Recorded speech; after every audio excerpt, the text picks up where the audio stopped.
আহারে অপবিশ্বাস, খুব মায়া হচ্ছে বেচারির জন্য। আজকে লাল দিয়ে পুরোপুরি মাখন মাখন টাইপের ভিডিও তৈরি করে সাকিব খানকে যেন আকর্ষণ করার একটা দারুণ প্রচেষ্টা ছিল।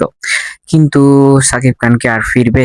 বেচারা কি আর এইদিকে মুখ দিবে? সে যাই হোক, তার এই অবস্থা দেখে একটা গানের কথা মনে পড়ে গিয়েছে। ওই যে চিরচেনা সেই গান, যে ছিল দৃষ্টির সীমানায়, যে ছিল হৃদয়ের আঙিনায়, সে হারালো কোথায় কোন দূর অজানায়, সে চেনা মুখ কতদিন দেখি না। উফ! অপু বিশ্বাসের হয়তো হাল হয়েছে এমন।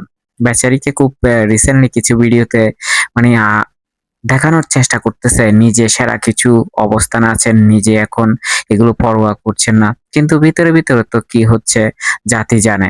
ইন্টারভিউ গুলোতে কি অবস্থা হয়ে যাচ্ছে, জবু-তবু অবস্থা।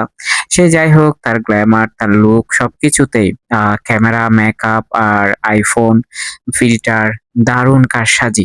সব কারসাজি করে অন্তত এবার সাকিব খানকে আকর্ষণ করার যে প্রচেষ্টা, তা হয়তো মাঠেই মারা যাবে। কেননা এগুলো আর সম্ভব না।